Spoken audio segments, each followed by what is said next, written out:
Nous avons longtemps célébré le récit du voyage de Vasco de Gama en 1498 comme la découverte audacieuse de l'Inde. Mais et si cette histoire fondatrice était un mythe? Et si la terre qui l'a atteinte n'était pas un monde perdu, mais une civilisation ancienne et florissante, connue depuis des millénaires sous le nom de Bharatvarsh, un carrefour mondial de la science, de la richesse et du commerce, documentée par des cultures allant de Rome à la Chine? Ce n'est pas l'histoire d'une découverte de l'inconnu, mais celle d'une collision violente entre deux mondes, où le soi-disant découvreur, perdu en mer, a été guidé vers sa destination par les personnes mêmes qu'il prétendait avoir trouvées. La vérité révèle non pas une découverte héroïque, mais l'aube d'une ère coloniale brutale qui allait remodeler le globe. C'est l'histoire qu'ils ne vous ont jamais racontée. Ceci est les veilleurs du temps. Comment découvre-t-on un lieu qui n'a jamais été perdu? Vous savez, cette question est au cœur même de la célèbre histoire de Vasco de Gama et de son arrivée en 1498. Pendant des siècles, les manuels scolaires et les ouvrages d'histoire du monde occidental ont présenté cet événement comme une découverte monumentale, un moment où un courageux navigateur européen a dévoilé un sous-continent oublié à un monde étonné. Ce récit, cependant, est une profonde distorsion de la réalité. C'est une histoire racontée d'un seul point de vue, celui du navire européen, qui efface commodément la civilisation vibrante, sophistiquée et mondialement connectée de la côte de Malabar. L'Inde, que Vasco de Gama a atteinte, n'était pas une terre silencieuse et isolée. Elle était, et ce depuis des millénaires, un carrefour animé de commerce, de culture et de réalisations intellectuelles. Elle était à bien des égards beaucoup plus cosmopolite que le Portugal, d'où de Gama était parti. Présenter 1498 comme une découverte, c'est accepter une vision du monde profondément coloniale. Une vision qui traite l'Europe comme le seul acteur de l'histoire.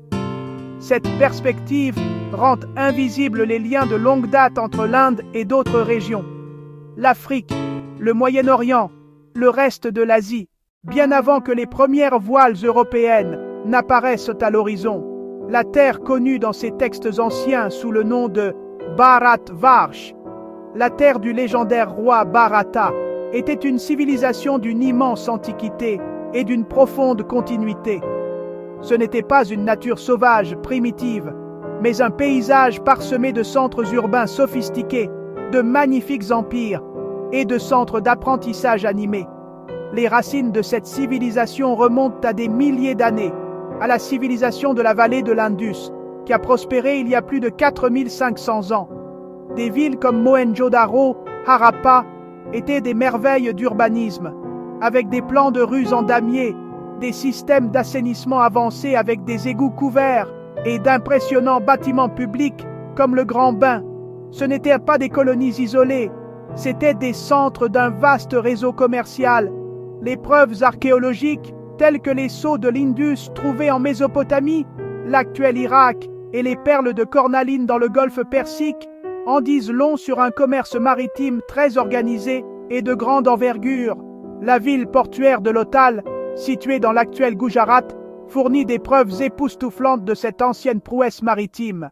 La période de l'Empire Gupta, s'étendant du 4e au 6e siècle de notre ère, est souvent appelée l'âge d'or de l'Inde, une époque de réalisation culturelle extraordinaire, scientifique et artistique.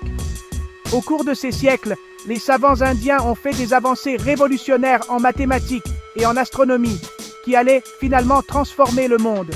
C'est dans ce bouillonnement intellectuel que le concept de zéro, shunya, a été non seulement utilisé comme un substitut, mais pleinement développé comme un nombre. Un saut conceptuel qui est le fondement de toutes les mathématiques modernes. Le système décimal, que nous utilisons mondialement aujourd'hui, a également été perfectionné en Inde durant cette ère. L'astronome et mathématicien Aryabhata a correctement proposé que la Terre soit une sphère qui tourne sur son axe, et il a calculé la durée de l'année solaire avec une précision remarquable, 365,358 jours. Ces idées, ainsi que le système numérique développé en Inde, ont été transmises vers l'Ouest par un réseau dynamique de commerçants et de savants arabes. Si l'Inde était si bien connue et connectée, pourquoi les Européens du XVe siècle cherchaient-ils désespérément une nouvelle route maritime pour y arriver? La réponse réside dans une puissante combinaison de nécessités économiques, de ferveur religieuse et d'ambition politique, souvent résumée par les 3 G: l'or, Dieu et la gloire. Dans les années 1400, l'Europe se trouvait à la périphérie occidentale du grand réseau commercial afro-eurasien. Le continent avait un appétit insatiable pour les produits de luxe orientaux, en particulier les épices de l'Inde et des Moluques. Des épices comme le poivre, les clous de girofle et la muscade n'étaient pas seulement des arômes, c'étaient des marchandises de grande valeur, utilisées comme conservateurs, en médecine et comme un puissant symbole de richesse et de statut. Un sac de poivre pouvait valoir plus que la vie d'un homme. Cependant, les Européens ne pouvaient pas accéder directement à ces marchandises.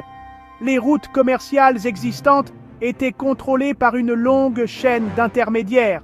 Les producteurs indiens vendaient leurs marchandises aux marchands arabes qui les expédiaient à travers l'océan Indien. Des ports du Levant, comme Alexandrie et Beyrouth, les marchandises étaient ensuite achetées par des commerçants vénitiens et génois qui détenaient un monopole lucratif sur le commerce des épices en Europe. Au moment où les épices atteignaient les marchés de Lisbonne, Londres ou Anvers, leur prix avait été astronomiquement gonflé. La situation fut rendue encore plus critique par un événement géopolitique majeur, la chute de Constantinople aux mains de l'Empire ottoman en 1453. Avec le contrôle du Bosphore par les Ottomans, la recherche d'une route entièrement maritime s'intensifia. Ils ont rencontré des cités-États musulmanes sophistiquées, Mombasa, Malindi, faisant partie intégrante du réseau commercial de l'océan Indien. Ici, les Portugais n'étaient pas considérés comme des pionniers, mais comme des intrus grossiers et suspects. Le succès de l'expédition de Da Gama dépendait désormais de la découverte de quelqu'un qui pourrait leur montrer le chemin. Les récits arabes nomment Ahmad ibn Majid. Certains historiens modernes suggèrent un pilote musulman du Gujarat. Il naviguait par les étoiles et les vents de mousson, utilisant des outils comme le kamal.